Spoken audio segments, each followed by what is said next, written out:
Well, it's happened. I'm standing outside Parliament House where this week Tony Abbott and a small group of senators have managed to repeal Australia's landmark carbon price. Australia's biggest polluters will use this moment to tell us that the climate fight is over and that they've won.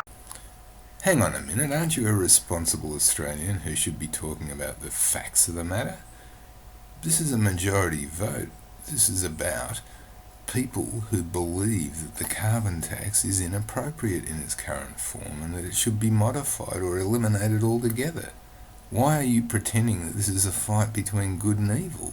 Everybody wants the right thing to happen. You're trying to polarise people. But here's what we know. A whopping 88% of Australians support reducing carbon emissions. Why wasn't the Australian Conservation Foundation prepared to circulate a petition asking for a public inquiry into the extreme rate of population growth in Australia? This is directly aligned with the objectives of the Australian Conservation Foundation, which are to look after the environment and preserve what we have for future generations. Why not consider this fundamental issue? We know there are millions of us who want to live in an Australia that leads the world in renewable energy. Hang on a minute, how are you going to do that if you've got one of the most rapidly expanding carbon-based economies on Earth, driven by the most rapid rate of population growth in the developed world? In fact, it's only exceeded by the most underdeveloped parts of Africa. If you've got a rapid carbon-based economy growing at a speed that's almost unstoppable, how are you going to transition to renewable energy? And investing in clean power creates jobs. It's as simple as that. Prime Minister, we're asking you to have a look at what you know to be true. Without appropriate action on climate change, we know that the impacts on our health will be enormous. It is also about protecting the people who are the most vulnerable. Those who will be worst hit and first hit by the effects of climate change. This moment is not unexpected. We are prepared. We've already convinced key senators to defend the renewable energy target. Now we'll hit the streets to build support for renewable power. And climate action that makes polluters, not ordinary Australians, pay. Hang on, isn't it ordinary Australians who are the polluters? They produce the highest emissions per capita of any country on Earth.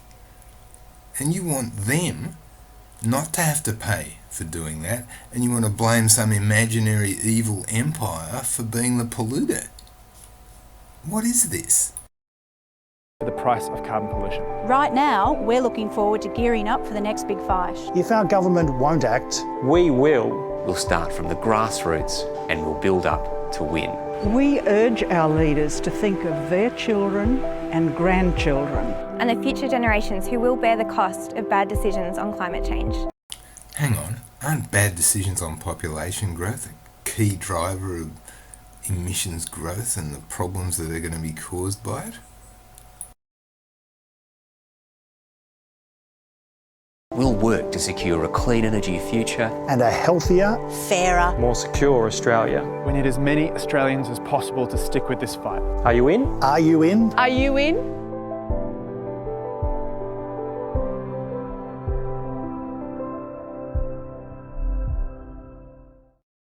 Hang on. The truth is that the rate of population growth was driving a growth in emissions that far exceeded any of the most optimistic estimates of what a carbon tax could do to reduce those emissions in the short to medium term. In the long term, it is impossible to stabilise emissions or reduce them without stabilising population.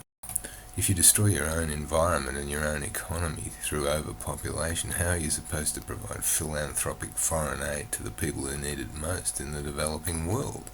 It doesn't work.